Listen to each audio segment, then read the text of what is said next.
Welcome to the weekly. I'm Jeremy. I'm Matt. Hey, Matt. So Chris couldn't be with us today, but Matt is here and not in a television if you're watching. So pretty fascinating how this technology works. So this week on the weekly, Modiphius acquires Strato Minis Studio, the Crit Awards at Gen Con, and all that stuff. Caverns of Thracia on BackerKit, and Rascal News. So tabletop news, kind of an independent news source. So let's start with, an interesting acquisition. Modiphius is getting involved. I think maybe Chris Birch just like has things that he likes. And he says, we've got the money, we've got the ability to support this, reprint it, re-release it, or just distribute it. And because that's what they did early on with Free League. They were a distributor for Free League, which was very confusing early days. But now they have acquired Strato Minis Studio, which is a Polish miniatures company. So their intention for doing this, so the studio itself is a resin miniatures manufacturer, and they also make their own games. So their games are Hardwar, so kind of hardware without an E, Retrobots, and Stratoyager. But maybe a mistranslation. So they have games and their own lines of miniatures. So the deal is similar to what Steamforged is doing with Privateer Press, I think, is just kind of taking over control and development of the game and miniatures line. So they're assuming control and future development of these lines of miniatures and games. They're going to do a relaunch of Hardwar, which is a 6mm scale miniatures game with a kind of sci-fi mech armor and aerial combat. So that's kind of cool to have both of those in the same game. It seems like a lot of times those get separated. Like if you're going to do mechs, you're not going to have flyers, but it's all there. And maybe tanks as well if they're talking armor. So they quote from Chris Birch, their team did an amazing job constructing a complex world of awesome looking mechs, tanks, and flyers, battling it out over a future Earth. So we're going to build on that world and bring it to a bigger audience. So the Hardwar line is going to be released in waves, and they're going to do a reprint of the core rulebook as well as a quickstart PDF that you can play for free if you just want to try the game out and just kind of proxy the miniatures. But that's good to see. They've gotten involved, like the 5 parsecs from 5 parsecs games, and there's many things that they've kind of picked up. What is it? Death in Space? Yeah, there's a lot of things that Modiphius has kind of pushed and promoted that maybe wouldn't have seen such a wide audience, would have been kind of, stuck in a much more, niche indie kind of boutique, online stores and things. So what do you think about Modiphius picking up yet another property? I'm wondering, is this a flex? Are they...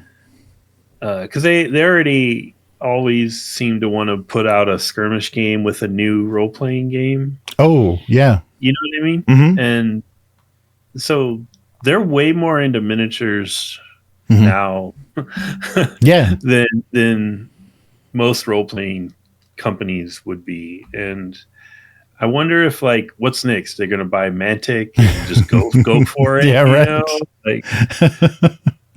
Yeah, that's true. They do seem to, they've, with all of their licensed properties and things, they get the rights to do miniatures, and they have, sculptors do ranges of miniatures. And it doesn't seem like they're doing particularly well with those, because recently they've moved a lot of it into just STLs. So maybe it's a good add-on or a good, kind of tier or a stretch goal for a crowdfunding campaign. So maybe they got addicted to having those in the crowdfunders. That's such added value, and people are like, wow, miniatures. Okay, now I'm definitely going to support it. So maybe that's where that came from. But it seems like in recent days, if you look on their store, they're not selling as many physical miniatures as they are STLs for previous campaigns and stuff. Yeah. Yeah, I wonder if it feels like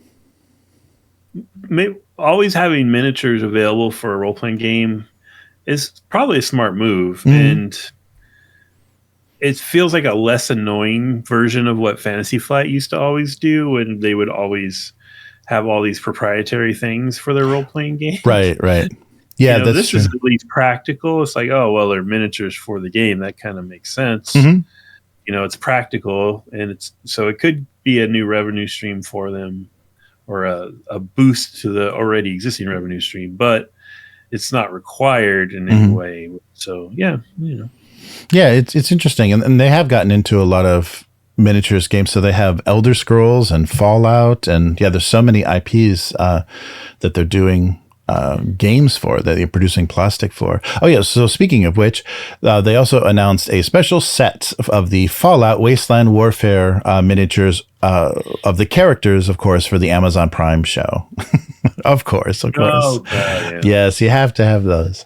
But yeah, so that was another announcement. So more minis on the way, and they do seem to be all over the retailers. Like anybody that does board game, online retailing, they have the Modiphius games there. So they are getting stuff out. It's just it seems like, especially with Fallout, it's a little confusing because they've released a few different versions of their games. Like they have like a themed, like smaller skirmish gang style one, and then they have a survivor out in the wastelands, kind of. So there's a couple of like different games that they've released, and I don't know if they're compatible with each other, or if you can use the miniatures in both. But it seems like there's a little bit of branding, especially with their Fallout games, that's making it a little bit confusing. Like, where do you start? Yeah, and aren't they using some? Isn't Elder Scrolls a larger scale? Yeah, I think it is. Yeah. Yeah. So. Yeah, it's interesting decisions, but maybe they're just they're kind of enabling people that had these projects going on, and then just ended up being the producers, kind of the distributors and developers of it. But so we'll see what else Modiphius is up to. I'm curious to see what Hardwar looks like, because a 6mm that could be fun. 6mm like Future War. Scale game could be really fun, depending on how they flavored it. Like how the if it's really old school and clunky, chunky looking, that might be really interesting, because we don't have anything. Everyone's trying to go for something sleeker, or just kind of rip off Warhammer type stuff. So it'll be good to see something looking a little clumsy. Yeah, it'll be interesting because now Mantic has that, right? So. Yeah, hopefully they'll try to set themselves apart somehow. Yeah, the Mantic stuff is pretty big because it's 12. Yeah, I think they went with 12. Oh, wow. Yeah. Okay. Yeah, so it's basically a third scale, and they were calling their miniatures for Firefight and their other games 36. So they said it's like a third scale, like a 1-to-3 kind of reduction. And because they were using their Mantic, I was following the developer blog when they were doing the Epic War Path stuff, and they were just saying they played around with a lot of different scales, and it seemed like such a perfect, like a sweet spot between like detail. You get nice detail, they're paintable, they're not like grains of rice, sitting vertically on a base, and it was just like this nice happy medium, but it doesn't match any already established scales for the kind of smaller miniature games. They're doing their own thing. All right, well, there's no transition for this. We're just gonna rush straight into it blindly. But Gen Con, hey, all right, Gen Con.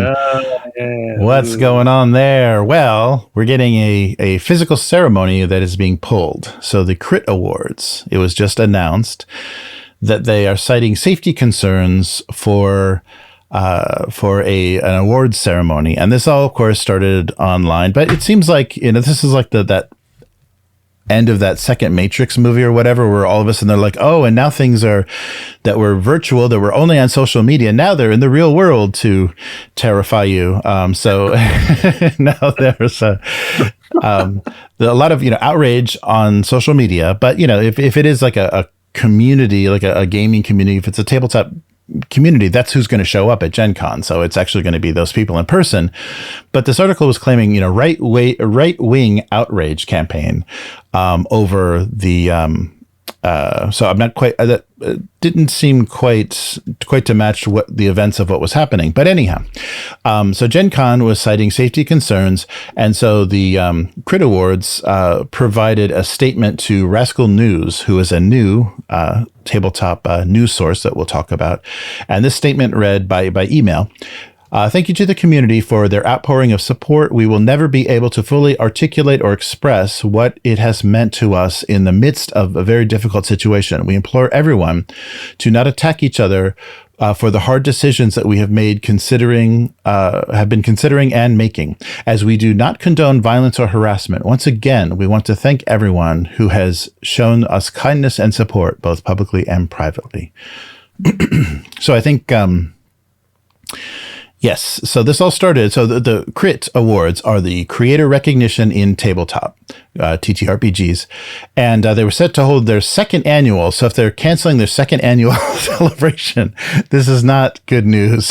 So that was going to happen in August. And Ivy, the Crit Awards organizer, had stated on Twitter that the in-person ceremony would be unable to return to Gen Con.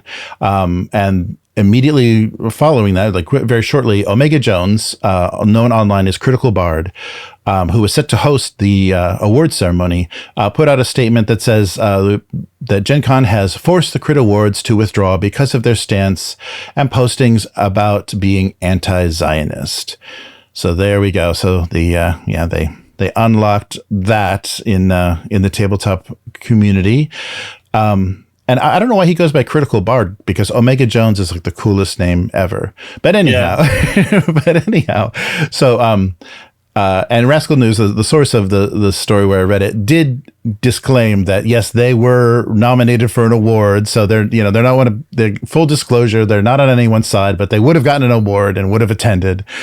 But Nathan from AARPG was nominated too. Oh, excellent. The show was nominated, I should say. Oh, very cool. Very cool. So, yes. So this all started. So the statement from Jones comes in this kind of wave of social media backlash, and this all comes from when they first released the list of finalists that were nominated by public submission, and then an opaque committee-led shortlisting process happened. There was a social media outcry and a call for safety after they identified a performer from an actual play by the production studio Waffles Maple Syrup. These names are ridiculous when we're talking about the topics we're talking about.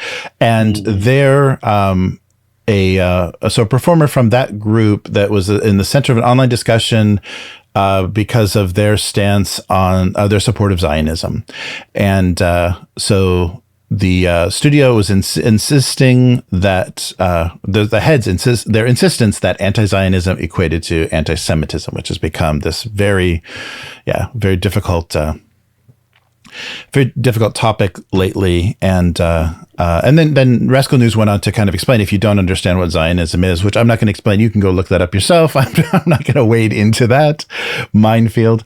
But so the studio, Waffles Maple Syrup, was publicly ostracized from the online TTRPG and AP community and has not been active on Twitter since May 9th.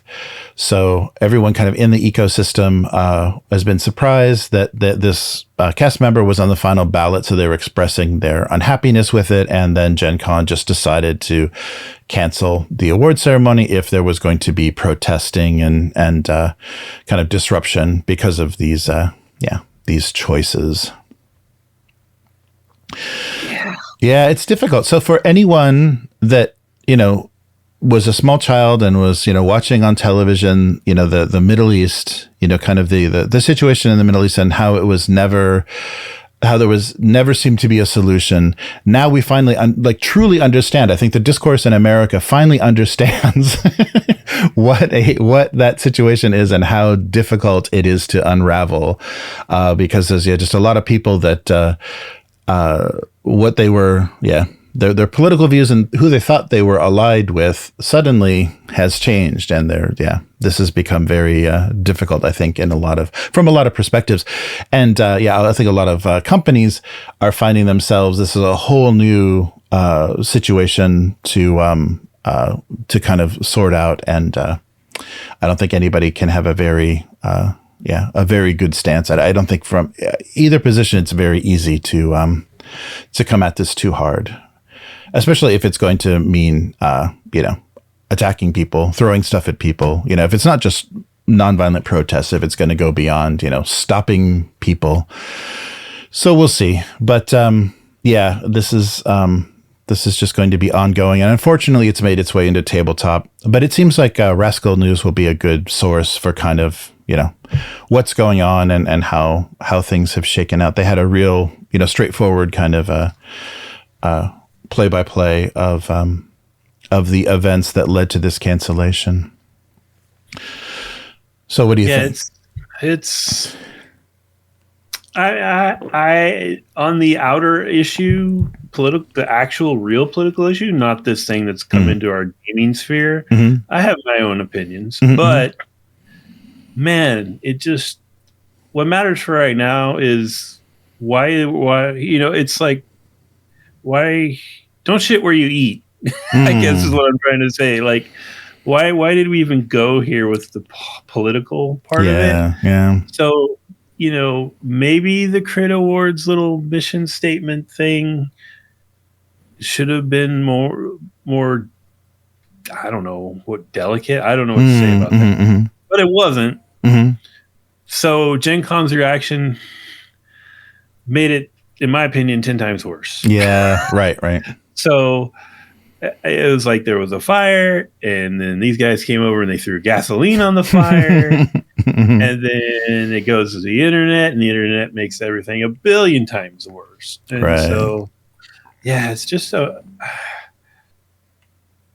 I have my own opinions, but I try not to let them out too much, in the gaming sphere. Sometimes I do, and we would all be better off if we have tried to avoid that in the gaming sphere. I mean, I think that is why we've had many discussions about all the D&D, a lot of the D&D controversies, just because it's the politics kind of washing into the gaming, right? And it's just regret is what I'm feeling. I'm just like, I really wish they had just not said anything, but yeah. So is there anything outside of this article? Did they, so the Crit Awards kind of stood by this, it was just nominated. Was it a winner? It was somebody that was going to receive an award physically. So they wouldn't just change that, just send them the award and say, you don't need to appear because this may be, may cause a disturbance. And that's what Crit is saying, thank you to the community, but then Gen Con just said, okay, no, we're just going to cancel this whole thing because we don't want to deal with it.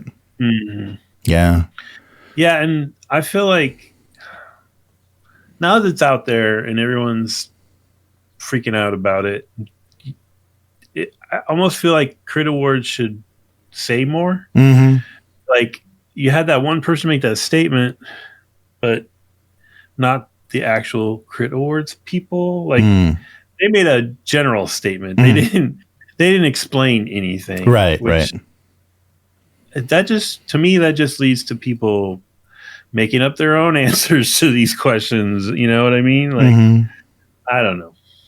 Yeah. And it's difficult with the, if you're talking about community, it's not quite it's a very fractured community, I would say tabletop is, because there's a lot of antagonistic parts of it. And so you can't say the community as a whole, didn't, rejected this person, because I'm sure it's not the whole community. So what we need to do is provide with this blacklist that everyone can refer to, like who are the baddies. It's a little difficult in that sense to, and maybe for these organizers too, because this is money and man hours that go into this to determine what's, how they're going to do this, and then just have it pulled at the last minute just because, we stepped into something that, you can't be watching, you can't be watching every possible fire, on social media. And it sounds like this was from a bit ago. I don't know. I don't know anything about waffles, maple syrup, so I have no idea. and well, I guess it couldn't have been that long ago. It has to be within months because this issue has only kind of come to the forefront recently. This is the perfect example of why we should try not to get politics injected into gaming, because we have people like Waffles and Omega Jones and Love Ya, Orcus Dorcas. Like, could you imagine them? Because there are now big news outlets who are carrying the story, right? So right. They're at this, and here's a quote from Waffles McGee or whatever. Right. Yeah, no, that's true. It's a bunch of funny screen names. Yeah, and so it's still it reveals my age, but I still laugh when people like, "Hi, I'm Radar 2041." It's like, oh, okay, that's your name. Yeah. That's what you're going to call yourself on YouTubers that like go by these weird handles they've used forever. Well, that's how people know me. But I think that's why this stuff exists, and that's why online can be a little treacherous, because people don't want to reveal too much, to make themselves too identifiable, to have too many identifying details, because this you never know when things are going to turn on you, and you're going to someone's going to be putting you you're going to be in somebody's sights.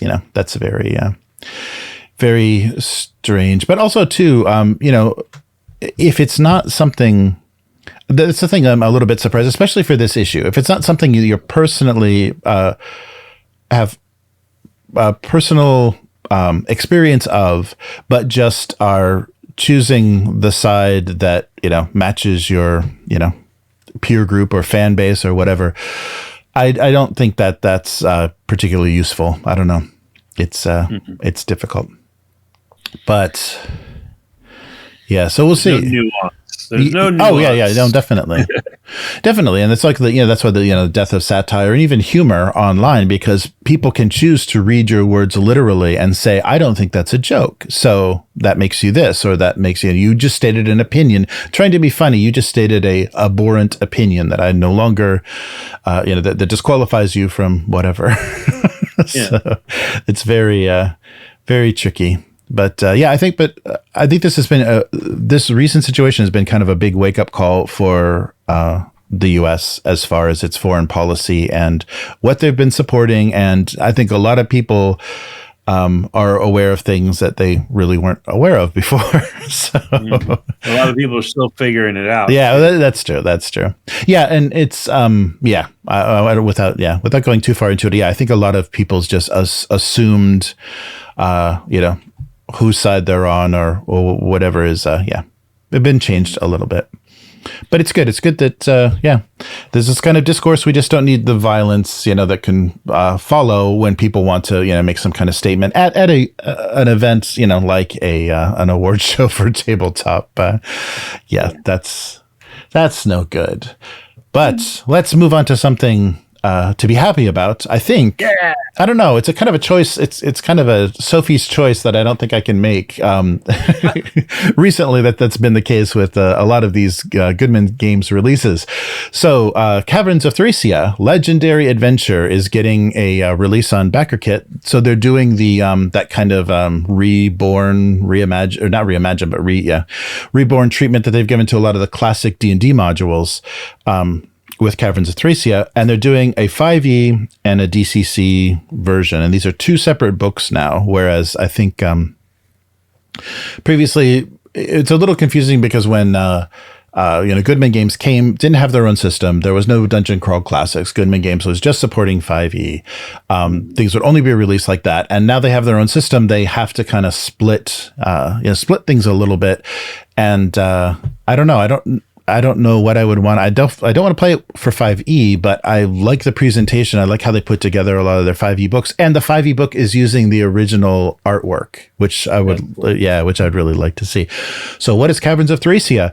A mega dungeon that supports a full year campaign. So this is the Legendary Adventure that you may know, created by Janelle Jacques, a renowned designer of tabletop, and this is kind of the Goodman Games treatment there.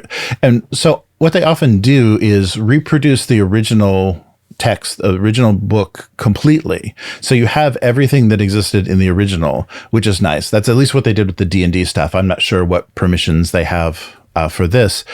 But they reproduce the pages of the original book, and then they do their conversion either to 5e or DCC.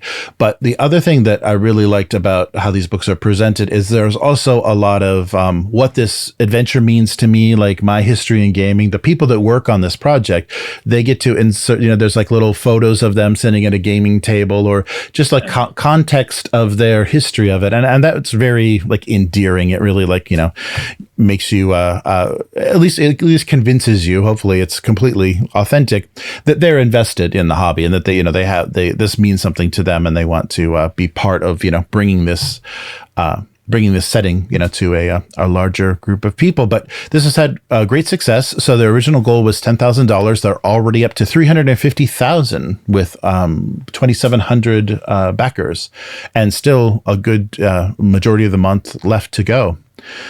So the kind of text from the backer kit page: the end of one empire sees the birth of a new one within Earth. Born in a forgotten chambers and the caverns of age-lost Thracia, rises a formidable foe, the Minotaur King, along with a host of dog brothers, gnolls, lizardmen, and others. Some say that even death itself lingers in the caverns of Thracia, ready to claim any who stumble upon its unholy chapel. The secrets of Thracia are manifold, its treasures thrice that. Do you have the metal to survive the caverns of Thracia? So, yeah, nice. So, mega dungeon. So, yeah, take your characters from 1 to 10 in the 5e version and 1 to 5 in the DCC version. So, 6 vast dungeon levels, more than 250 encounters, 125 new monsters, more than 40 new magic items, spells, and curses. And if you aren't happy with either cover, there was new art produced for the DCC cover. But if you're not happy with either the classic or the new and improved, there is a limited edition foil Minotaur-Hide version just for you. So that is a thing. So yes, reincarnated. That's right. So original adventures reincarnated. They reproduced for a while there. They some of their promotional art was a little confusing about the color of the book or the artwork that was going to be on the book. But now it's been, kind of set in stone on the backer kit page that it's going to be the blue bordered book with the Jacques art. And the 5th edition DCC is San Julian was commissioned to do a really nice piece of art, very brutal and kind of evocative, but very new, like very digital on the new edition. So yes, and you can also get there's a limited edition, which is printed with debossed foil on a leatherette texture cover, specifically designed to resemble a thick mammalian fur, just like a minotaur. That sounds good. And of course, there's a PDF version as well, so you can get everything, on PDF as well.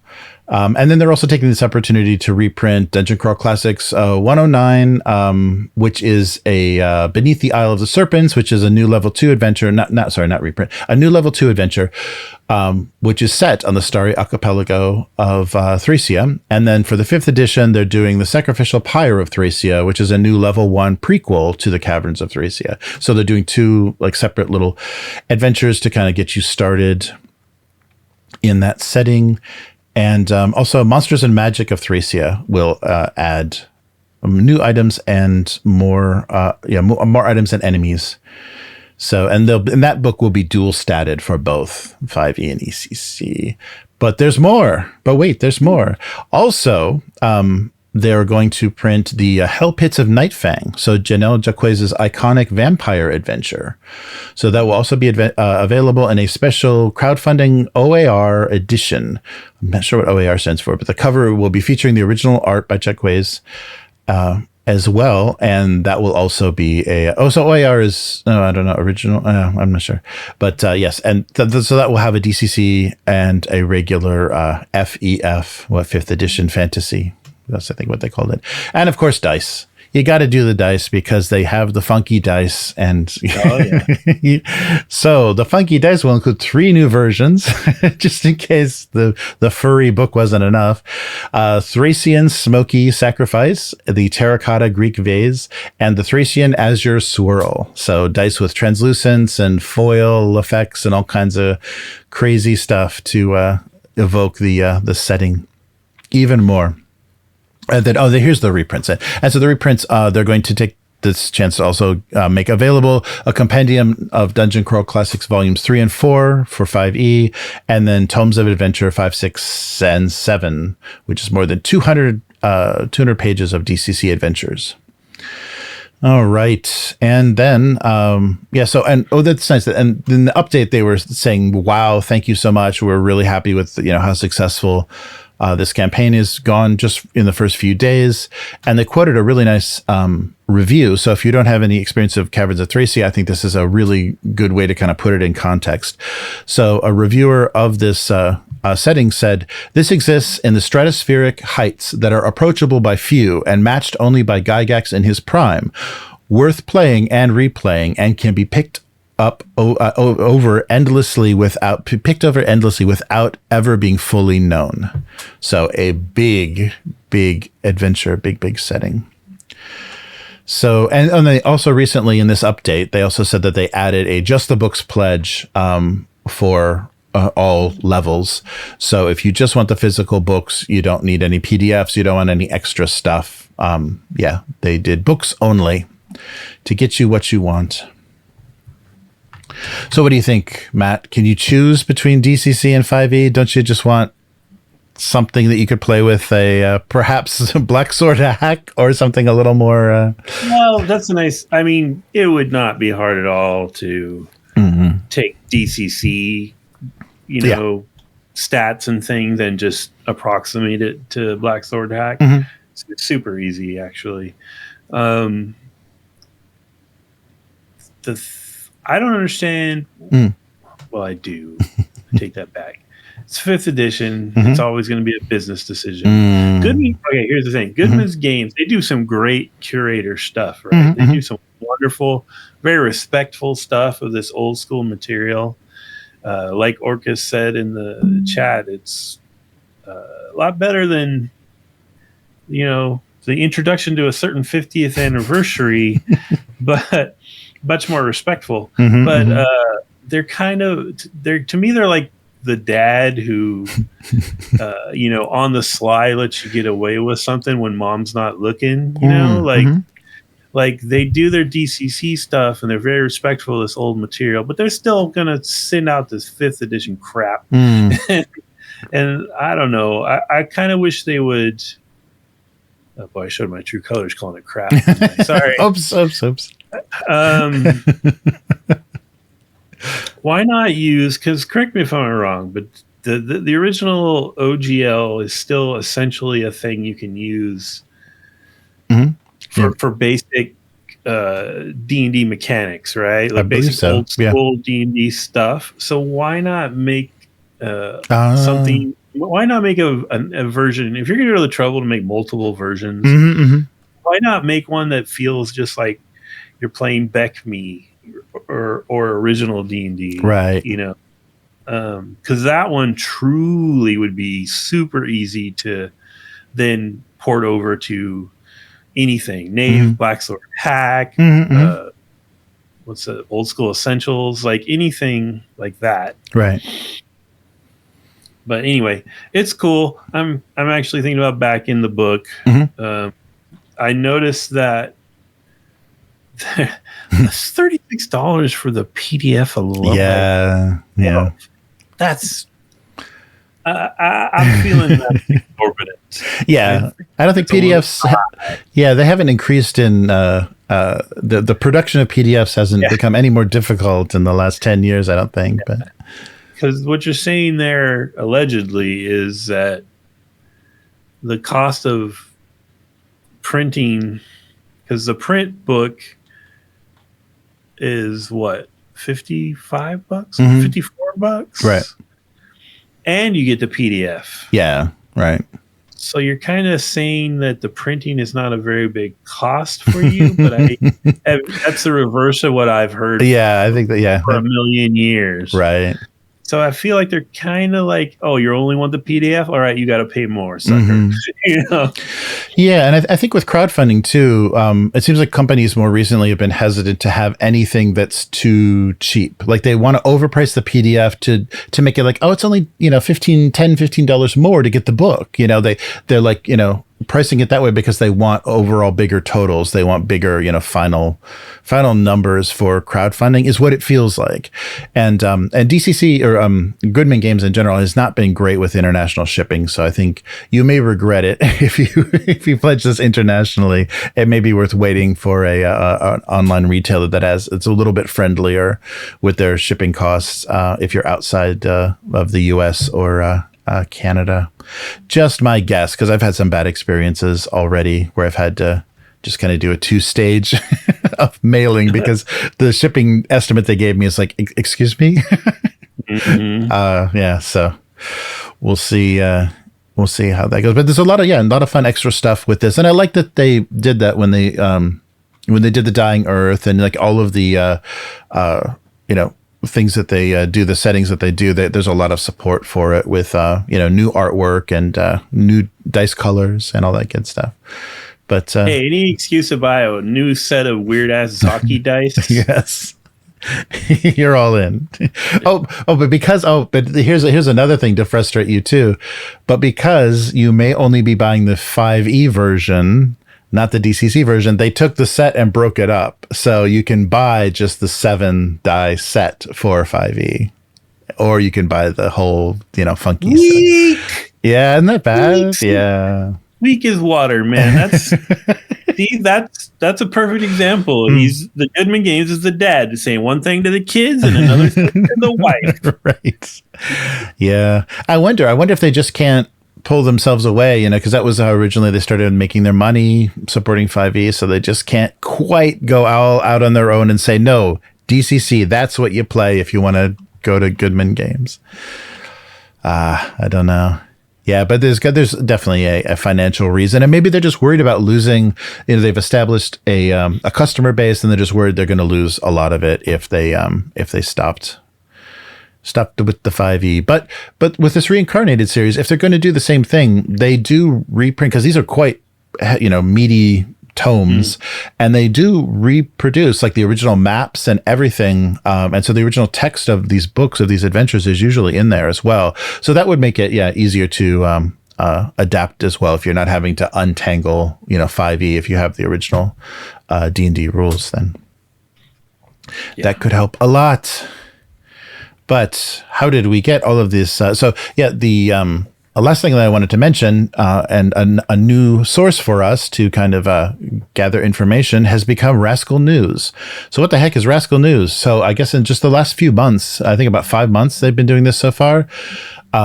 Some of the writers that we've already discussed, some of their writing, like Lynn Codega, Rowan Zioli, and Chase Carter, that I think are from Polygon. I think most of them are Polygon contributors, have gone out on their own, and they've created a website called Rascal News, and they're currently doing a pledge drive. And why would they be doing that? Because don't they have advertisers and people, sponsors, and people that are going to fund their writing? No, they don't. This is their venture. They're kind of the co-bosses of this venture, and they want to make a reader-supported news source for tabletop. So what they're trying to do is create sustainability and a steady freelance budget to continue writing and continue doing their investigation into different topics and reviews of things, so that they don't have to sell ads, they don't have to sell your data, they don't have to accept sponsorships. They can be no strings attached, basically. So you don't have to question why did you give that such a good review? That's terrible. Like, obviously you got a lot of money. Like, you can't can't piss off your sponsors. So they're saying on the pledge page, or pledge drive. The pledge drive page, they said, this is a massive gamble, but so far we're extremely pleased with how our audience has already shown up. So to be specific, and they even give you some numbers on this page, they've got a total of 4,100 memberships, and that's both free and paid. So 3,100 are just kind of lurkers that are not paying, but they're reading and they're fans of these writers. And they've got about 1,050 paying members of all of their different tiers. And this is like an annual payment to support them. And they've already produced a 455 blog posts and announcements. 360 was the number of the single pay article purchases. So you can also buy individual articles. So you'll hit a paywall with some of their articles, and then you can buy that text individually.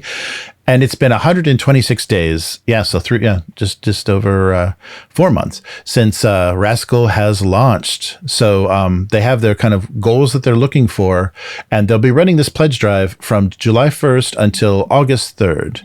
And what that will mean is as they hit these certain levels of support, they'll add more contribution, they'll add more content, and then also be able to fund independent writing for they can hire freelancers. So they'll be able to hire freelancers, and then the rate can go up. They can start attending like things like PAX Unplugged and a lot of the conventions to do panels. And and eventually, if they do really, really well, Linda said that she will run a game of Dungeons and Dragons on stream. So go all out. We got to see that. We got to see that happen. Make those journalists, show what they can do. And that's right. And as a kind of a joke, highest goal, like $100,000 goal, Rascal says that they will buy the D&D museum. So do it, cowards. Make them go to Wisconsin and purchase that property away from its current owners. Yes, but and also another kind of level that they want to reach, which is about $2,250 a month, is a podcast. So that will fund a podcast where they'll do the Rascal Radio Hour. So I think this is, I'm sure if you're listening to us, or if you've if you read anything on Tabletop, you've definitely read these writers' work. And if you could get them away from Polygon and some of those other, kind of clickbaity, beholden to sponsors and kind of, subjects that they know will do well, in search engines, get a lot of engagement and a lot of anger going. This would be a good thing to support. So I'll put a link to their pledge drive page. And the last thing they say is, thank you. If you're reading this so far, you must like us at least a little bit. So we appreciate it. And we are so excited to keep Rascal going as the alternative, independent, roguelike outlet that you appreciate. I'm worried about roguelike. I mean, roguelike, it can die at any time. So the levels of support are, of course, free. You can be a lurker, but $50 a year will give you access to everything. $120 a year, there's some special perks and notifications. And then $900 a year is all in with a lot of extra kind of connection to what they're doing. But I think that's kind of basically like a corporate, that would be a corporate buddy. You get a booth at their office? You could, yeah. You could. So Rascal is a tabletop role-playing game and culture outlet striving to sustainably publish voicey journalism that is compelling, deeply reported, and fearlessly honest. We're also a little cheeky.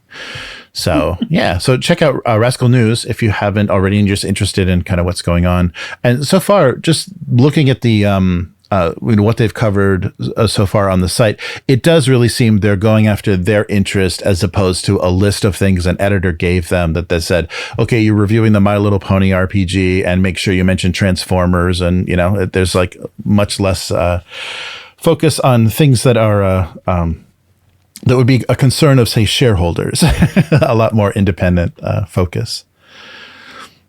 So not a bad thing. Yeah. I wonder if did they say anything about whether they were interested in new submissions? Oh yeah, no, yeah, they are. They did say, submissions. They're open to submissions because they are, once they reach certain levels, they're going to start, hiring freelancers, and then the better they do, the more they'll pay the freelancers. So yeah, I'll check out their page. I think they have a submission. Submission page. So we may be seeing something by somebody we know. How much you want to bet?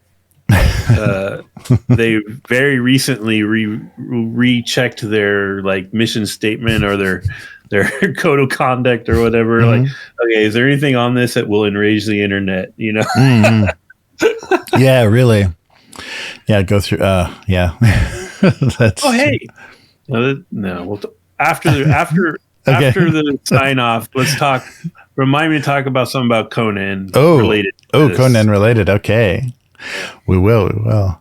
Yes. So, a link to that pledge drive that they're doing, and read a few of their articles and kind of take a look at that content. I think this would be a great thing to keep alive and a really nice, because so many like comicbook.com and a lot of like video game sites are picking up tabletop news, and they're doing a trash job, of just like those clickbaity headlines with clerics are getting a change in 5e and it's a good thing, that kind of stuff, those kind of like really baity articles. That there's not going to be any of that on Rascal. So good. So many articles this week about the stupid new you can drink a potion as a bonus action. Oh my God. How do you write a whole article about that? That's so stupid. Sorry. Yes. Well, maybe they do it that Rolling Stone article style where they talk about like waiting in the lobby and like how much they had to drink and what drugs they did the night before, and they're waiting to see the guy, and then they treat each other miserably and go out to some terrible lunch, and then they explain to them that as a free action you can drink a potion. Yeah. One of those, Rolling Stone era articles. Oh, by the way, I shot at people with Hunter S. Thompson. You can use the bonus action for your potion drinking. Wow. Yes. So, so we'll see. But I was happy to see that. Happy to see some people trying to bring some life into what we're talking about, and give us some good sources, and also things that we can rely on, like more authoritative. Because sometimes when I've brought up topics on this show from sources and don't have confirmation from multiple people, who knows like what they're trying to do, like who knows what the motives are for some of these articles. So it will be nice. Some journalistic integrity will be a nice thing to see.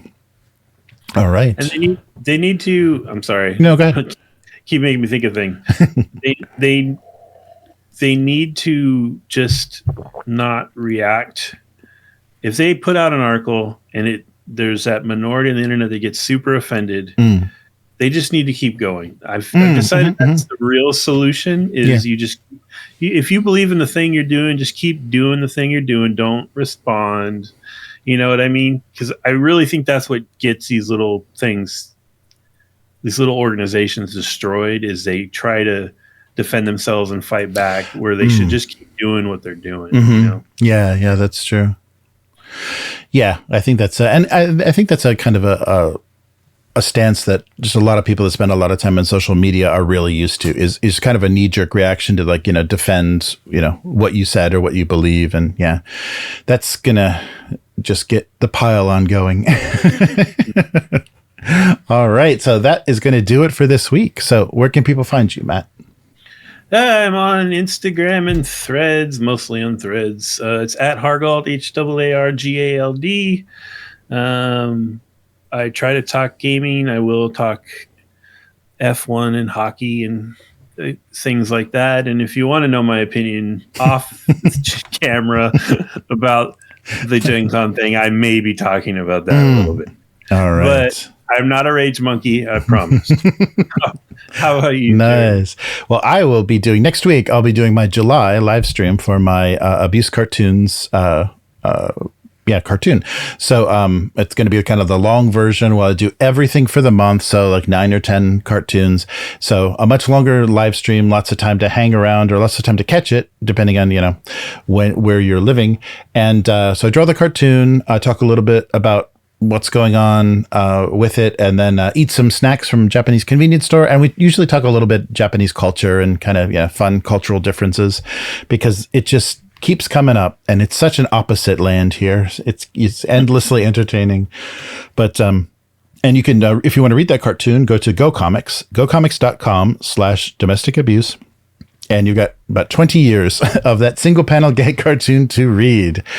But if you like what we're doing here on the weekly, consider becoming a weakling. So you can do that at patreon.com/upturntable. And of course, Upturned Table is the website where you can find links to everything. So we just recently posted our almost 4-hour review of the Dune RPG, and we'll be doing the actual play. We'll continue the actual play tomorrow. So about this time, you can catch us online, tearing apart the known universe, or I don't know, maybe trying to assassinate an emperor. You never know what could happen. And so that's Upturned Table on all social media. And this live stream is on YouTube and Twitch, but you can also find it in other various places if I can figure out which thing you need to start first before your stream goes live. But we'll try another couple of platforms if we can make it work. But and then also notification on both Facebook and X at the moment, because they made it easy. But anyhow, that is all for this week. So we'll be back again next week. And I want to thank Matt again for flying all the way to Japan to be here in person. It's a rare treat. It's faster than light, apparently. Yes. And we'll be back next time. So thanks for watching or listening, and see you again soon. Bye. Goodbye.